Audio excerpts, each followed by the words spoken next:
Hello दोस्तों, मेरा नाम है विकास आनंद और आप देख रहे हैं आपका अपना यूट्यूब चैनल विकास आनंद एकेडमी। दोस्तों, जैसा कि आप सभी को पता है कि अभी वर्तमान में बिहार में डीएलएड प्रवेश परीक्षा 2024 चल रहा है। तो उसमें जो है जीएस के क्वेश्चन और साइंस के क्वेश्चन एक बहुत ही बड़ी भूमिका निभा रहे हैं और निश्चित तौर पर क्वेश्चन का स्तर भी काफी अच्छा है। तो आप देख सकते हैं कि इस लेक्चर में आपको पता चलेगा कि साइंस के टॉपिक्स और जीएस के टॉपिक्स कैसे पूछे जा रहे हैं, किस तरह के सवाल पूछे जा रहे हैं, क्वेश्चन का स्तर कैसा है। निश्चित तौर पर आपको वैसा ही स्तर देखने के लिए मिलेगा। तो चलिए बिना देरी के हम शुरू करते हैं। पहला क्वेश्चन है कि अमीर खुसरो किस शासक के दरबारी कवि थे? तो अकबर, खिलजी, जहांगीर या महमूद गजनवी, इनमें से किसके दरबारी कवि थे अमीर खुसरो? तो इसका सही उत्तर हो जाएगा वह जो है खिलजी के, अलाउद्दीन खिलजी के दरबारी कवि थे। नेक्स्ट क्वेश्चन है कि अंग्रेजों ने पहला व्यापार केंद्र कहां स्थापित किया था? कलकत्ता, कालीकट, सूरत या फिर मद्रास? तो अंग्रेजों ने पहला जो व्यापार केंद्र है वह सूरत में स्थापित किया था। किसके काल में? तो जहांगीर के काल में। इन्होंने 1613 ईस्वी में सूरत में व्यापार केंद्र स्थापित किया था। नेक्स्ट है कि रामचरितमानस के रचयिता कौन है? रामचरितमानस के रचयिता कौन है? यहाँ पर जो ऑप्शंस हैं तुलसीदास, रामदास, वाल्मीकि और जो है एक ऑप्शन है रामानुज। तो इसका जो सही उत्तर होगा वो होगा गोस्वामी तुलसीदास। रामचरितमानस के रचयिता कौन है? तो तुलसीदास है। चलिए नेक्स्ट क्वेश्चन देखते हैं। नेक्स्ट क्वेश्चन है कि अंतिम मुगल शासक कौन था? शाह आलम, बहादुर शाह, आलमगीर या फिर शाह नवाज? तो इनमें से चार ऑप्शंस में जो अंतिम मुगल शासक था वह था बहादुर शाह। नेक्स्ट है 1857 ईस्वी में बैरकपुर में अंग्रेजों के विरुद्ध विद्रोह की शुरुआत किसने की थी? किशन पांडे, हरकिशन, मंगल पांडे या फिर हरदयाल ने? तो जो इसका सही उत्तर हो जाएगा वह होगा मंगल पांडे। सिपाही मंगल पांडे ने 1857 ईस्वी में बैरकपुर में अंग्रेजों के विरुद्ध जो है विद्रोह की शुरुआत किया था। नेक्स्ट क्वेश्चन है बक्सर के युद्ध में अंग्रेजों ने किसको परास्त किया था? मीर बख्श, मिर्जा अयूब खां, अशफाकुद्दौला या फिर मीर कासिम? तो इसका जो सही उत्तर होगा वह होगा मीर कासिम, ऑप्शन डी। आपको बता दें कि बक्सर का जो युद्ध है वह 22 अक्टूबर 1764 ईस्वी को हुआ था। कब हुआ था? तो 1764 ईस्वी में, याद रखना है। और इसमें जो है हेक्टर मुनरो के नेतृत्व में ब्रिटिश सेना ने बंगाल के नवाब मीर कासिम को हराया था। किसे हराया था? तो मीर कासिम को। इस युद्ध में मुगल सम्राट शाह आलम द्वितीय तथा अवध के नवाब सुजाउद्दौला ने मीर कासिम का साथ दिया था, याद रखेंगे। तो इसमें किसकी हार हुई थी? मीर कासिम को। किसने हराया था? अंग्रेजों ने, बक्सर के युद्ध 1764 ईस्वी में। चलिए नेक्स्ट देखते हैं। भारतीय राष्ट्रीय कांग्रेस की स्थापना किस वर्ष की गई थी? 1858 ईस्वी में, 1881 में, 1885 में या फिर 1892 ईस्वी में? इसका सही उत्तर होगा 1885 ईस्वी में। नेक्स्ट है स्वराज मेरा जन्मसिद्ध अधिकार है और मैं इसे लेकर रहूंगा, यह किसने कहा था? लाला लाजपत राय ने, लोकमान्य तिलक ने, महात्मा गांधी ने या फिर रविंद्रनाथ ठाकुर ने? तो इसका सही उत्तर होगा बी, लोकमान तिलक ने। बाल गंगाधर तिलक ने कहा था स्वराज मेरा जन्मसिद्ध अधिकार है और मैं इसे लेकर रहूंगा। नेक्स्ट है अलीगढ़ मुस्लिम विश्वविद्यालय के संस्थापक कौन थे? डॉक्टर जाकिर हुसैन, मौलाना आजाद, सर सैयद अहमद खां या फिर मोहम्मद अली जिन्ना? तो इसका जो सही आंसर होगा वह होगा सर सैयद अहमद खां। सर सैयद अहमद खां ने अलीगढ़ मुस्लिम विश्वविद्यालय की स्थापना की थी। नेक्स्ट क्वेश्चन है नाथूराम गोडसे ने महात्मा गांधी की हत्या कब की थी? अगस्त 1948, अक्टूबर 1949, जनवरी 1948 या फिर मई 1951? तो आपको बता दें कि नाथूराम गोडसे ने वर्ष 1948 में जनवरी माह में जो है नाथूराम गोडसे ने महात्मा गांधी की हत्या कर दी थी, जब वो एक प्रार्थना सभा में वो शिरकत कर रहे थे उस समय। नेक्स्ट है कि प्रतिवर्ष भारत का बृहत्तम पशु मेला लगता है सोनीपत में, सोलापुर में, सोनमर्ग में या सोनपुर में? तो इसका सही उत्तर होगा सोनपुर में, जो है बिहार के सोनपुर में प्रतिवर्ष भारत का जो सबसे बड़ा पशु मेला है वह लगता है। नेक्स्ट क्वेश्चन है पहला परमाणु परीक्षण किया गया था चंपारण में, चिकमंगलुरु में, पोखरण में या श्रीहरिकोटा में? तो इसका जो सही उत्तर होगा वह होगा पोखरण में, ऑप्शन सी। आपको बता दें कि भारत ने अपना पहला परमाणु परीक्षण 18 मई 1975 ईस्वी में पोखरण, जो कि जैसलमेर राजस्थान में है, वहां पर किया था। भारत ने फिर दूसरी बार 11 मई और 13 मई 1998 को भी परमाणु परीक्षण किए थे। याद रखना है इस तथ्य को। चलिए नेक्स्ट देखते हैं। भारत का मैनचेस्टर किसे कहा जाता है? मुंबई, अहमदाबाद, बड़ौदा या फिर सूरत? तो इसका जो सही उत्तर होगा वह हो जाएगा अहमदाबाद। अहमदाबाद को भारत का मैनचेस्टर कहा जाता है। नेक्स्ट है, औरंगाबाद नाम के दो शहर हैं जिनमें एक बिहार में है, दूसरा कहां स्थित है? उत्तर प्रदेश में, मध्य प्रदेश या फिर महाराष्ट्र या फिर आंध्र प्रदेश? तो इसका जो सही उत्तर होगा वह है महाराष्ट्र। एक औरंगाबाद जो है महाराष्ट्र में भी है। नेक्स्ट क्वेश्चन देखते हैं।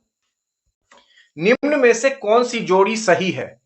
बड़ौदा वस्त्र उद्योग के लिए प्रसिद्ध है, सिंदरी उर्वरक के लिए, राउरकेला केमिकल्स के लिए या फिर लुधियाना कपास के लिए? कौन सी जोड़ी इसमें सही है? तो वह है सिंदरी उर्वरक के लिए जो है प्रसिद्ध है। सिंदरी कहां है? तो वह झारखंड में है और फर्टिलाइजर्स के लिए फेमस है। नेक्स्ट है, कोलकाता हवाई अड्डे का नाम क्या है? पालम, नेताजी सुभाष चंद्र बोस अंतरराष्ट्रीय हवाई अड्डा, वेलिंगटन या फिर सहार? तो इसका जो सही उत्तर होगा वह होगा ऑप्शन बी, नेताजी सुभाष चंद्र बोस अंतरराष्ट्रीय हवाई अड्डा। नेक्स्ट क्वेश्चन है, भारत का सबसे बड़ा स्टील यानी इस्पात संयंत्र कौन सा है? यहां ऑप्शंस हैं भिलाई, बोकारो, दुर्गापुर या फिर जमशेदपुर? तो इसका जो सही उत्तर होगा वह हो जाएगा भिलाई। नेक्स्ट देखते हैं हम लोग नेक्स्ट क्वेश्चन। नेक्स्ट है कि किस राज्य में साक्षरता का प्रतिशत सबसे कम है? उत्तर प्रदेश, राजस्थान, बिहार या फिर मध्य प्रदेश? तो आपको बता दें कि बिहार राज्य में साक्षरता का जो प्रतिशत है सबसे कम है। नेक्स्ट है, पीसा की झुकी हुई मीनार कहां स्थित है? तुर्की, इटली, फ्रांस या फिर ग्रीस में? तो पीसा की झुकी हुई मीनार इटली में है। कहां है? इटली में। नेक्स्ट है, निम्नलिखित में से कौन सी जोड़ी गलत है?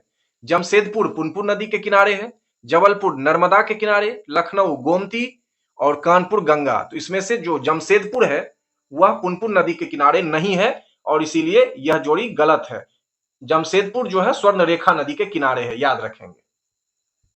नेक्स्ट है कि भारत में शिक्षा है एक कैसा अधिकार? नागरिक अधिकार, राजनीतिक अधिकार, मौलिक अधिकार या फिर राजदायित्व? तो इसका जो सही उत्तर होगा वह हो जाएगा मौलिक अधिकार। तो भारत में शिक्षा कैसा अधिकार है? मूल अधिकार के अंतर्गत आता है। नेक्स्ट है, भारत का मंत्रिमंडल सामूहिक रूप से उत्तरदायी होता है किसके प्रति? लोकसभा, संसद, राष्ट्रपति या फिर जनता के प्रति? तो भारत का मंत्रिमंडल सामूहिक रूप से लोकसभा के प्रति जो है वह उत्तरदायी होता है। चलिए नेक्स्ट देखते हैं। उच्च न्यायालय के न्यायाधीशों की नियुक्ति कौन करते हैं? राज्यपाल, प्रधानमंत्री, सर्वोच्च न्यायालय या फिर राष्ट्रपति? तो इसका जो सही उत्तर होगा वह होगा भारत के राष्ट्रपति। अनुच्छेद 217 के अनुसार जो है उच्च न्यायालय के मुख्य न्यायाधीश की नियुक्ति जो है भारत के राष्ट्रपति करते हैं। नेक्स्ट देखते हैं, भारत में सर्वप्रथम आम चुनाव कब कराए गए थे? कब कराए गए थे? तो वर्ष 1947 या फिर 1950 या 1952 अथवा 1955 ईस्वी में? तो भारत में जो है आम चुनाव वर्ष 1952 ईस्वी में कराए गए थे। भारतीय संविधान के मौलिक अधिकारों में से किस मौलिक अधिकार को निकाल दिया गया है? काम का अधिकार, शिक्षा का अधिकार, संपत्ति का अधिकार या फिर धर्म का अधिकार? तो इसका जो सही उत्तर होगा वह होगा संपत्ति के अधिकार को मूल अधिकार से हटाकर एक विधिक अधिकार बना दिया गया है। तो आपको बता दें कि यह 44वें संविधान संशोधन अधिनियम जो है वर्ष 1978 में 44वां संविधान संशोधन अधिनियम के द्वारा जो है संपत्ति को मूल अधिकार से समाप्त करके इसको कानूनी अधिकार यानी कि विधिक अधिकार दिया गया था। इस बात को याद रखेंगे। थर्मोस्टेट क्या है? थर्मोस्टेट कैसा यंत्र है? तो इसका डायरेक्ट मैं आपको उत्तर बता देता हूं। एक ऐसा यंत्र जिसका प्रयोग एक विद्युत उपकरण के नियत तापक्रम को बनाए रखने हेतु किया जाता है, यानी कि ऑप्शन डी इसका जो है सही उत्तर होगा थर्मोस्टेट का। एक ऐसा यंत्र जिसका प्रयोग एक विद्युत उपकरण के नियत तापक्रम को बनाए रखने हेतु किया जाता है। नेक्स्ट क्वेश्चन है, स्वचालित वाहनों में स्पष्ट दृश्य हेतु किस दर्पण का उपयोग किया जाता है? समतल, उत्तल, अवतल या फिर गोलीय? तो इसका सही उत्तर होगा उत्तल दर्पण का उपयोग किया जाता है स्पष्ट दृश्य देखने हेतु। नेक्स्ट क्वेश्चन क्या है? बिजली के संरक्षक तार यानी कि फ्यूज वायर की विशेषता क्या है? उच्च प्रतिरोध तथा निम्न गलनांक, या फिर निम्न प्रतिरोध तथा उच्च गलनांक, निम्न प्रतिरोध तथा निम्न गलनांक, या फिर उच्च प्रतिरोध तथा उच्च गलनांक। तो इसका जो सही उत्तर होगा वह होगा ऑप्शन ए, उच्च प्रतिरोध तथा निम्न गलनांक। नेक्स्ट है, जब जल को 0 डिग्री सेल्सियस से 10 डिग्री सेल्सियस तक गर्म किया जाता है तो जल का आयतन क्या होगा? जल का आयतन सबसे पहले घटता है और बाद में बढ़ता है। आपको बता दें कि 0 डिग्री सेल्सियस से 4 डिग्री सेल्सियस तक गर्म करते हैं तो घनत्व बढ़ता है तथा आयतन घटता है, लेकिन जैसे ही 4 डिग्री सेल्सियस ताप पर जल का अधिकतम घनत्व होता है, जब 4 डिग्री सेल्सियस से अधिक ताप पर गर्म करते हैं तो घनत्व कम होता चला जाता है और आयतन जो है उसका बढ़ता जाता है। तो इसी का यह साइंस का यह फेनोमेना है। डैश पर एवोगाद्रो का नियम लागू होता है? ठोस, तरल, गैस अथवा ठोस तरल और गैस तीनों। तो इसमें से जो इसका जो उत्तर होगा वह हो जाएगा गैस पर। तो एवोगाड्रो का जो नियम लागू होता है वो किस पर लागू होता है? गैस पर। नेक्स्ट है, अम्लों के बारे में निम्नलिखित में से कौन सा सही नहीं है? तो कौन सा सही नहीं है अम्लों के बारे में? सभी अम्लों में ऑक्सीजन विद्यमान है, अम्ल नीले लिटमस को लाल बना देते हैं, अम्ल स्वाद में खट्टे होते हैं, अम्ल क्षारों के साथ मिलकर लवण का निर्माण करते हैं। तो इसमें जो सही उत्तर होगा वह हो जाएगा ऑप्शन ए, सभी अम्लों में ऑक्सीजन विद्यमान है। यह तथ्य जो है सही नहीं है। चलिए नेक्स्ट देखते हैं, पनीर यानी कि चीज बनाने में किस किण्वक का प्रयोग होता है? तो पनीर बनाने में किस किण्वक का प्रयोग होता है? रेनिन, पेप्सिन, ट्रिप्सिन या एमाइलेज। तो जो इसका सही उत्तर होगा वह हो जाएगा एमाइलेज। एमाइलेज का जो है किण्वक का जो है प्रयोग किया जाता है। नेक्स्ट है, ठोस वानस्पतिक पदार्थ का घनीभूत भाग निम्न में से किस पदार्थ से बनता है? लिपिड, प्रोटीन, कार्बोहाइड्रेट या फिर न्यूक्लिक अम्ल। तो इसका जो सही उत्तर होगा वह हो जाएगा कार्बोहाइड्रेट। तो ये है क्वेश्चन साइंस के। चलिए नेक्स्ट देखते हैं, प्रोटीन डैश के विभिन्न रूपों के संयोजन द्वारा बनाए जाते हैं? वसा, शर्करा, न्यूक्लियोटाइड्स या फिर एमाइनो एसिड्स यानी अमीनो अम्ल। तो इसका जो सही उत्तर होगा वह हो जाएगा अमीनो अम्ल, एमाइनो एसिड्स। प्रोटीन जो है अमीनो अम्ल के विभिन्न रूपों के संयोजन द्वारा बनाए जाते हैं। इस तथ्य को याद रखेंगे। नेक्स्ट है, निम्न में से कौन क्षारीय आणविक भार होगा? N2O3, Na2O, CO2 या फिर SO3।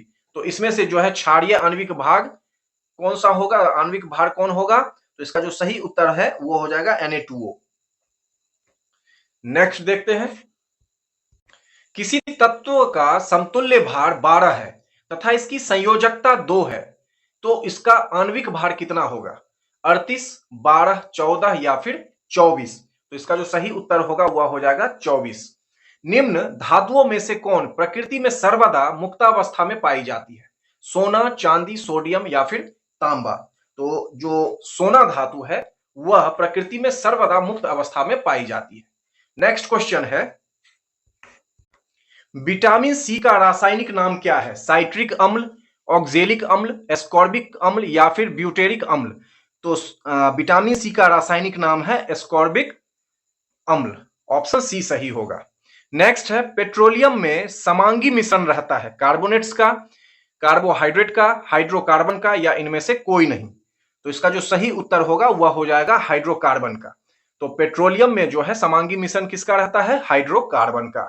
चलिए नेक्स्ट देखते हैं, भूप्रॉपर्टी में प्रचुर मात्रा में पाए जाने वाले मूल तत्व हैं एल्यूमिनियम, ऑक्सीजन और सिलिकॉन। इनकी मात्रा का सही अवरोही क्रम होगा, क्या होगा इनकी मात्रा का सही अवरोही क्रम? तो इसका सीधे मैं उत्तर बताता हूं, ऑप्शन डी इसका सही होगा, ऑक्सीजन, सिलिकॉन और एल्यूमिनियम। तो प्रचुर मात्रा में पाए जाने वाले मूल तत्व एल्यूमिनियम, ऑक्सीजन है और अवरोही क्रम जो है ऑक्सीजन, सिलिकॉन और एल्यूमिनियम होगा। नेक्स्ट है, किस रक्त समूह का व्यक्ति दूसरे किसी भी रक्त के व्यक्तियों का रक्त लेने की क्षमता रखता है? ए, बी, ए बी ग्रुप या फिर ओ। तो कौन सा समूह ऐसा है? तो ए बी जो है वह किसी भी दूसरे व्यक्ति का रक्त लेने की क्षमता रखता है, ए बी। नेक्स्ट है, ट्रैकोमा किस अंग का रोग है? ट्रैकिया, फेफड़े, जिह्वा या आंखें। तो इसका सही उत्तर होगा ऑप्शन डी, आंखें। ट्रैकोमा रोग जो है आंखों से संबंधित बीमारी है। नेक्स्ट देखेंगे, कशेरुकी प्राणियों में तंत्रिका तंत्र का निर्माण किस भ्रूणी कोश स्तर से होता है? एक्टोडर्म, मीजोडर्म, एंडोडर्म या फिर एपिडर्म? तो इसका जो सही उत्तर होगा वह होगा एक्टोडर्म। तो कशेरुकी प्राणियों में तंत्रिका तंत्र का निर्माण एक्टोडर्म भ्रूणी कोश स्तर से होता है, याद रखेंगे। नेक्स्ट है, निम्न में से कौन सिलेंट्रेटा फाइलम का नहीं है? प्रवाल, जेलीफिश, कैटलफिश या फिर समुद्री एनीमोन? तो जो इसका सही उत्तर होगा वह होगा कैटलफिश। नेक्स्ट है, निम्न में से विषम को चुनिए। पिथिकैंथ्रोपस, गालियोपिथेकस, रामापिथेकस या फिर अस्ट्रेलोपिथेकस? इसमें से विषम कौन है? तो इसमें से विषम है गालियोपिथेकस। गालियोपिथेकस जो है इसमें से विषम है। नेक्स्ट क्वेश्चन है, निम्न में से विषम को चुनिए। Operation Vijay, operation anaconda, operation blue star और ऑपरेशन फ्लड? तो इसका जो सही उत्तर होगा ऑपरेशन फ्लड होगा। आपको बता दें कि ये जो ऑपरेशन विजय है, ऑपरेशन एनाकोंडा है, ऑपरेशन ब्लू स्टार है, ये सभी जो है सैन्य अभियान से संबंधित ऑपरेशंस हैं, जबकि ऑपरेशन फ्लड का संबंध दूध उत्पादन के बढ़ावा देने से है। तो इसीलिए इसमें से विषम हो जाएगा ऑपरेशन फ्लड। निम्न में से विषम को चुनिए। नाहवासावा, मैंगलोर, कोचीन या फिर पाराद्वीप? इसमें से विषम क्या है? तो ऑप्शन डी जो है पाराद्वीप इनमें से विषम है। आपको बता दें कि नाहवासावा, मैंगलोर तथा कोचीन जो है सभी भारत के पश्चिमी तट पर स्थित बंदरगाह हैं, जबकि पाराद्वीप उड़ीसा तट पर स्थित एक गहरा बंदरगाह है। इस बात को याद रखेंगे। नेक्स्ट है, छोटे छोटे ग्रहों का ऐसा समुदाय जो एक पट्टा बनकर सूर्य की परिक्रमा करता रहता है, उसे किस नाम से जाना जाता है? उपग्रह, ग्रह, उच्छल तारा या फिर ग्रहिकाएं? तो इसका जो सही उत्तर हो जाएगा वह हो जाएगा डी, ग्रहिकाएं। क्या हो जाएगा? डी, ग्रहिकाएं जो है ये हो जाएगा। नेक्स्ट क्वेश्चन है, मोहनजोदड़ो का स्थानीय नाम क्या है? उत्तर जीवितों का टीला, महान व्यक्तियों का टीला, मृतकों का टीला या फिर जीवितों का टीला? तो इसका जो सही उत्तर होगा वह होगा सी, मृतकों का टीला। इसको मृतकों का टीला कहते हैं। आपको बता दें कि यह जो सैंधवकालीन पुरा स्थल है मोहनजोदड़ो, पाकिस्तान के सिंध प्रांत के लड़काना जिले में सिंधु नदी के बाएं तट पर स्थित है और इसका स्थानीय नाम मृतकों का टीला या प्रेतों का टीला होता है, मोहनजोदड़ो का। नेक्स्ट क्वेश्चन है, कौन सी नदी विषुवत वृत्त को 2 बार लांघती है? कौन सी नदी जो है विषुवत वृत्त को 2 बार लांघती है? अमेजन, कांगो, नील या फिर ओरिनिको? तो इसका जो सही उत्तर होगा वह हो जाएगा बी, कांगो। कांगो नदी जो है विषुवत वृत्त को 2 बार लांघती है। तो ये थे 50 क्वेश्चन का एक प्रैक्टिस सेट जो डीएलएड परीक्षा में इसी स्तर के प्रश्न पूछे जा रहे हैं और आशा है आपको हमारा यह प्रयास अच्छा लगा होगा। इसीलिए आप हमारे चैनल को लाइक करें, शेयर करें, सब्सक्राइब करें, जो करना है करें। आपका हमारे चैनल पर आने के लिए बहुत बहुत धन्यवाद।